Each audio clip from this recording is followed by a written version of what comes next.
The space station floated in the darkness, a small light against the vast black of nothing. Inside, humans moved through corridors that smelled like metal and recycled air. The station had been in orbit around the planet for 3 years now. 3 years of watching, 3 years of learning, 3 years of the Galactic Council deciding if humans were worth keeping around. Sarah Mack stood in the medical bay and looked at the screens in front of her. Numbers and charts filled every inch of glass. She was 42 years old, with dark hair that she always kept short and hands that never stopped moving. Her eyes were the kind that saw too much. They had seen war. They had seen loss. They had seen things that changed a person from the inside out. "The new data came in this morning," said Lisa Cooper, the chief biologist. She was younger than Sarah, maybe 35, with bright eyes and a voice that never wavered. She pointed at the screen with one finger. "The zero-gravity tests show humans adapt faster than the Council thought we would. Our bodies are changing. Our muscles are stronger in low gravity than their models predicted." Sarah nodded but said nothing. She was thinking about something else. She was thinking about why the Council cared so much about what humans could do. It was not a kind reason. Hunt entered the medical bay and the room seemed smaller. He was the captain of the station, a big man with shoulders wide enough to fill doorways. His face was hard, but his eyes were kind. He had been in the military for 20 years before taking this job. He knew what it meant when people studied you. It meant they were looking for weakness. "We have visitors coming," said. His voice was low and careful. "The Council is sending a new team. They want to observe the colony on Harrison 7, the human settlement down there." Sarah felt something change inside her chest. It was a small feeling, like a door opening somewhere deep. She looked at and saw that he understood. The colony on Harrison 7 had 2,000 people. Half of them were children. "What kind of observation?" Sarah asked, though she already knew the answer. "The kind where they take measurements and write reports," said. "The kind where they decide if we are useful enough to keep alive or if we should be relocated." Lisa's face went pale. She was thinking about her daughter, who was down in the colony. She was thinking about all the daughters and sons living in that small place they called home. The Galactic Council had made first contact with humanity 50 years ago. They had found a species that was smart but weak, strong in some ways but lacking in others. The Council was made of many alien species. They were logical and cold. They were brutal and direct. The Meridians were ancient and had seen civilizations rise and fall. None of them thought humans were special. None of them thought humans were important. But Sarah knew something the Council did not know. She knew what happened to humans when someone threatened what they loved. "When do they arrive?" she asked. 3 days, said. "The commander is leading the team. His name is something we can barely pronounce. They call him for short." Sarah had studied the reports on. He was big, even for a. He had a body covered in dark plates that looked like armor. He had multiple limbs and eyes that pointed in different directions. He was a warrior, and warriors always understood violence. What they did not understand was why humans would choose violence for things that could not be measured or weighed or put on a chart. The three of them stood in the medical bay for a long time without speaking. Outside, through the viewport, the planet turned slowly. It was beautiful, with blue oceans and white clouds. It was home now to 2,000 humans who had left Earth to find a new life among the stars. "We need to prepare," said finally. "We need to show them that we are cooperative, that we are safe, that we are not a threat." Sarah heard what he was not saying. They needed to appear small. They needed to appear harmless. They needed to roll over and show their bellies like dogs. "What if we don't?" Sarah asked. Looked at her with sharp eyes. "What do you mean?" "What if we don't cooperate? What if we tell them no? What if we say that the colony is ours and they cannot come?" Lisa made a small noise. "We don't have weapons that could stop the Council ships. We would lose." "Maybe," Sarah said. "Or maybe they have never seen what happens when humans decide that losing is not the only option." studied her face. He had known Sarah for 5 years. He had seen her solve impossible problems. He had seen her work for 18 hours without stopping when someone needed help, but he had never seen this look in her eyes before. It was not anger. It was something older and deeper. It was the look of someone who had decided that some lines could not be crossed. "They will be here in 3 days," said. "We will greet them with respect. We will show them the colony. We will let them make their observations. And then we will see what happens." Sarah nodded. She looked back at the screens with all their data and numbers. She thought about her daughter, who was 12 years old and lived in the colony. She thought about all the other children. She thought about the choice that was coming. She did not know yet what she would do, but she knew that something inside her was changing. Something old and primal was waking up. It was not anger. It was not hate. It was the most dangerous thing in any universe. It was purpose. It was the certainty that came when a mother or father or sister looked at something that threatened their child and decided that nothing, absolutely nothing, would stop them from protecting what they loved. 3 days. That was all the time left before everything changed. The ship arrived on the morning of the third day. It was massive, a thing of dark metal and sharp edges that looked like a weapon all by itself. The humans on the station watched it descend through the atmosphere without fear. They had decided something in those 3 days. They had decided that fear was not going to be their choice. Sarah Mack dressed in the clothes that the council said was proper for diplomatic meetings, a uniform of in white, clean, professional, harmless. She looked at herself in the mirror and did not recognize what she saw. The woman looking back was someone else, someone colder, someone harder, someone who knew that the next few hours would change everything. Hunt waited in the docking bay with James Cooper, the tactical officer, and Price, the best pilot the station had. James was 30 years old and had been a soldier before he came to space. Was younger, maybe 28, with quick hands and eyes that could see patterns in chaos. "We are going to the meeting unarmed," said, though everyone already knew this. The council had demanded it. "We will listen to what they want to say. We will be respectful. We will be calm." Sarah nodded. She could feel her heart beating in her chest. It was steady. It was strong. It was the heart of someone who had made a decision and would not change it. The cargo door opened and the commander walked down the ramp. Was even bigger than the reports said. His body was covered in dark plates, and his limbs moved with a kind of terrible grace. His eyes, all four of them, looked at the humans like they were insects on a table waiting to be studied. Behind him came other creatures, a scientist with purple skin and long fingers, 2 more warriors, a meridian observer who was ancient and quiet. "I am," the commander said through the translation device. His voice was like rocks grinding together. "I am here to see if the human colony can be relocated for study purposes. This has been decided by the council. Your agreement is not necessary. I am informing you of this fact." Sarah felt something shift inside her. It was small, but it was real. It was the moment when a person stops asking and starts deciding. "The colony will not be relocated," Sarah said. Her voice was quiet, but it filled the room. His eyes focused on her. All four of them pointed in her direction at once. "You do not have authority to make this decision. You are a medical officer. You have no power here." "I have the power of knowing that 2,000 people, including children, are not tools for your study," Sarah said. "I have the power of saying no, and that power is absolute." Put his hand on Sarah's arm, but she pulled away.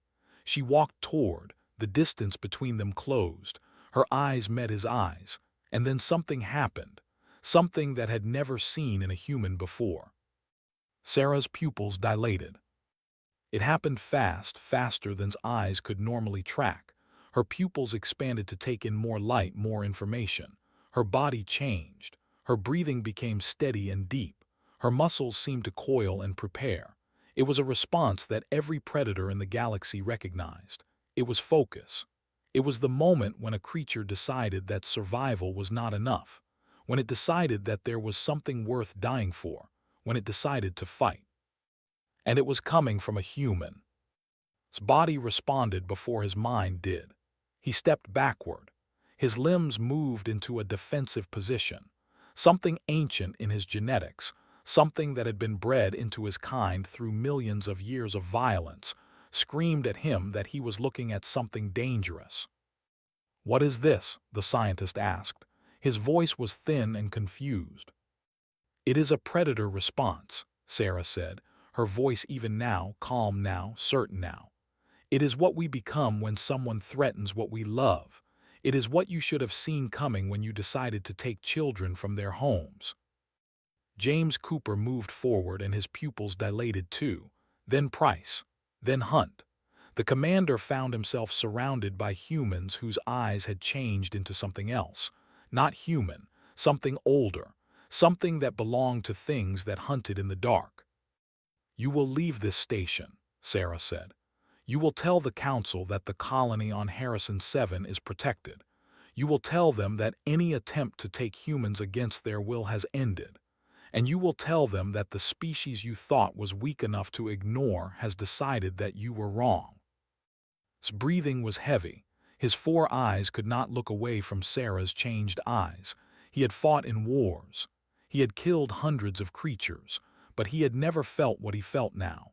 He had never felt the pull of something that was not afraid. "You are making a mistake," said, but his voice was uncertain. "I have made many mistakes in my life," Sarah said. "This is not one of them." The silence in the docking bay was complete. The only sound was the soft hum of the station's engines. The only movement was the steady rise and fall of human chests, the dilation of human pupils, the coiling of human muscles that had been made dangerous by the decision to protect what they loved. Turned toward his ship, his warriors followed, their eyes still fixed on the humans. The scientist collected his instruments. The Meridian observer, ancient and quiet, looked at Sarah with something that might have been recognition. "Interesting," the Meridian said, the first words he had spoken since arriving. "The council is going to want to understand this very much." Sarah did not respond. She stood with her pupils still dilated, her body still ready, her mind still focused on the single purpose that had brought her to this moment. She had crossed a line. There was no going back from what came next. The galaxy was about to learn that humans had a strength that no measurement could capture, no technology could predict, and no logic could explain. The news traveled through the Galactic Council like a virus. A human had displayed predator focus. Not in a moment of anger or loss of control, with intention, with certainty, in front of witnesses. The message came back to the station in encrypted communications that Sarah Mack was not supposed to see, but Hunt made sure she saw them anyway. The council was divided. The wanted retaliation. The wanted more observation. The Meridians wanted to do nothing and see what would happen next. And in the center of all this argument was one woman, one human, who had looked at a warrior and made him afraid. Sarah sat in her quarters and looked at the messages from the colony on Harrison 7. Her daughter, Emma, had written her a message that came through the communication satellite. It was short and careful, written in the way children write when they know someone might be reading what they say. It said only 4 words. "Are we going to stay?" Sarah put her hand on the screen and touched her daughter's name. She thought about what she had done. She thought about what it meant. She thought about what would happen next. There was a knock on her door. When she opened it, she found Lisa Cooper standing in the corridor with tears on her face. Lisa's daughter was also in the colony. Lisa's daughter was also waiting for her mother to make a choice. "What did we do?" Lisa asked. "What did you do?" "I told them no," Sarah said. "I told them that our children are not their property. I told them that we are not going to let fear make us small." "They are going to come back with more ships," Lisa said. "They are going to bring weapons. They are going to destroy the colony and take everyone on it." Sarah looked at her friend and saw the fear. It was real and powerful and true. "Maybe," she said. "Or maybe they are going to do something different. Maybe they are going to realize that we are not what they thought we were." Hunt called a meeting in the station's conference room. Every human on the station came. There were 150 of them, scientists and pilots and soldiers and medical workers. There were also 2 children, the families of some of the crew who had nowhere else to go. "We need to decide what we are going to do," said. "We can appeal to the council. We can try to explain what happened we can ask for forgiveness." "No," said James Cooper, the tactical officer. "That is not what we should do. If we apologize now, we show them that what we did was wrong. We show them that we are sorry for protecting our families. I am not going to do that." "But we cannot fight the entire council," someone said from the back of the room. "No," Sarah said, standing up. "We cannot, but we can do something harder. We can show them that they have made a mistake about what humans are. We can show them that when humans make a choice, we follow it to the end, no matter what the cost." "What are you saying?" asked. "I am saying that we need to send a message to the colony. I am saying that we need to tell them that we are coming down there, that we are standing with them, that if the council sends ships, they are going to find that the humans of Harrison 7 are not going to leave, are not going to run, are not going to hide." The room was silent. Everyone understood what this meant. If the council decided to use force, everyone on the surface would be in danger. Everyone on the station would be in danger. There was no winning this fight. There was only choosing to stand or choosing to run. A woman near the front stood up. Her name was, and she was a geologist who had been on the station for 4 years. "My sister is in the colony. My sister and her husband and their 3 children. If you are going down there, I am going with you." Then another person stood, then another, then another. In the end, 100 of the 150 people on the station volunteered to go to the surface, to stand with the colonists, to face whatever was coming. That night, Sarah received a message from the Meridian Observer, the ancient one who had said nothing for so long. The message was in simple text, and it contained only one sentence. "You have woken something in the council that has been sleeping for a very long time. Prepare yourself for what comes next." Sarah did not sleep that night. She prepared her medical equipment. She checked the supplies. She sent a message to her daughter that said she was coming home, that soon they would be together again, that no matter what happened, they would face it as a family. The ships were coming. Everyone knew this. The sensors detected them moving through space, getting closer with each passing hour. But they were not coming fast. They were coming slowly, which meant they were thinking, which meant they were confused, which meant that Sarah had done something to the certainty of the Galactic Council. She had made them question themselves. Hunt found her in the medical bay the morning before they were supposed to descend to the surface. "Are you ready?" he asked. Sarah looked up from her work. She thought about her daughter waiting in the colony. She thought about the 2,000 people who were counting on her to keep her promise. She thought about what it meant to be human, to love something so much that you would stand in front of it and face down the most powerful forces in the galaxy. "Yes," she said, "I am ready." The shuttle bay opened like a mouth, and the first transport ship descended toward the planet below. Inside were the 100 volunteers, carrying medical supplies and food and determination. They were going to their families. They were going to make their stand. They were going to show the galaxy that when humans decided to fight, they did not fight to win. They fought because there were some things that were worth dying for, some things that were worth everything.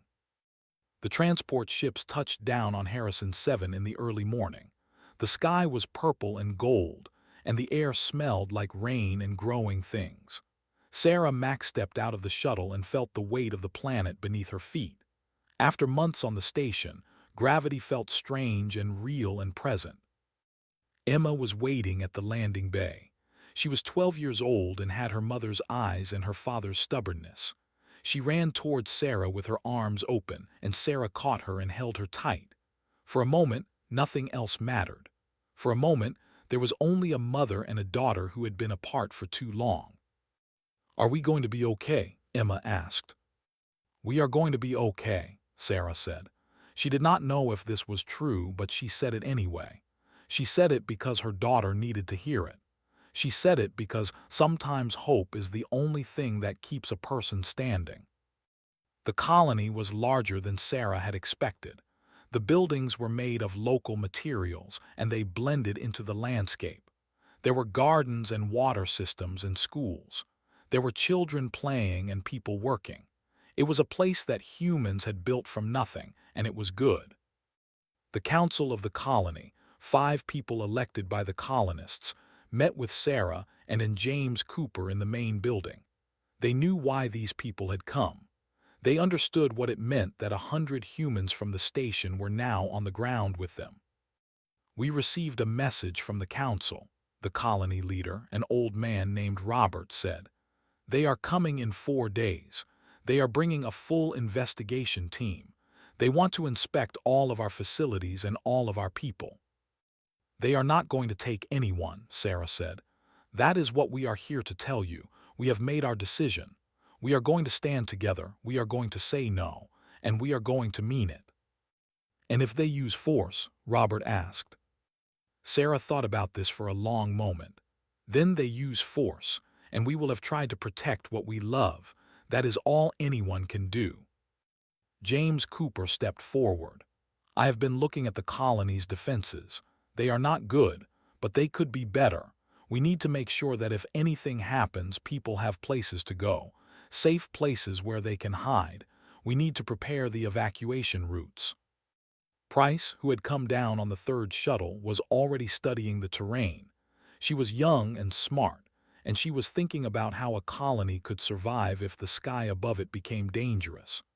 "There are caves in the mountains. If we stock them, if we put supplies there, we could move the children to high ground if necessary." The work began immediately. The 100 humans from the station worked with the 2,000 colonists to prepare. They did not prepare for war because they had no weapons. They prepared to survive. They prepared to endure. They prepared to stand their ground and not be moved. Sarah worked in the medical bay during the day and with her daughter at night. She taught Emma how to prepare medical supplies. She taught her what to do if people were injured. She was teaching her daughter about survival and about purpose. "Why are they so interested in us?" Emma asked one night as they sorted bandages. Sarah thought about how to answer this. She thought about the truth. "Because we are different. Because we love in a way that they do not understand. Because when something threatens us, we do not run. We stand and we fight. And that frightens them." "Does it frighten you?" Emma asked. Sarah looked at her daughter's young face and told the truth. "Yes, it frightens me, but I would rather stand and be frightened than run and be safe, because some things matter more than safety." The 4th day came faster than anyone expected. The sensors picked up the council ships entering the atmosphere, 3 large warships and 2 escort vessels. They landed near the colony but did not approach. They sent a message instead. The council demanded access to the colony. The council demanded the right to evaluate the humans. The council demanded compliance. Hunt took the message and looked at Sarah. "It is time," he said. Sarah nodded.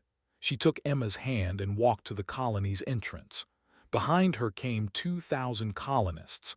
Behind them came 100 volunteers from the station. All of them had made a choice. All of them had decided that this was the moment. The council delegation came down from the ships on foot. They walked toward the gathered humans with the certainty of creatures who had never been refused. Was there, the commander, but he was not leading. A named Vex was leading, and he was colder than. Vex did not understand fear the way did. Vex understood only logic and power. "You will evacuate this colony," Vex said. "You will board the transport ships. This is not a request." Sarah stepped forward. Emma was still holding her hand. She did not let go. She wanted her daughter to see this. She wanted her daughter to know that there was a moment in life when a person had to decide who they were. "No," Sarah said. "We will not evacuate, we will not leave. We are home and this colony is ours." Vex's face showed no emotion. "Then you will be removed by force." "Then we will resist," Sarah said. and as she said the words, she felt it happening again.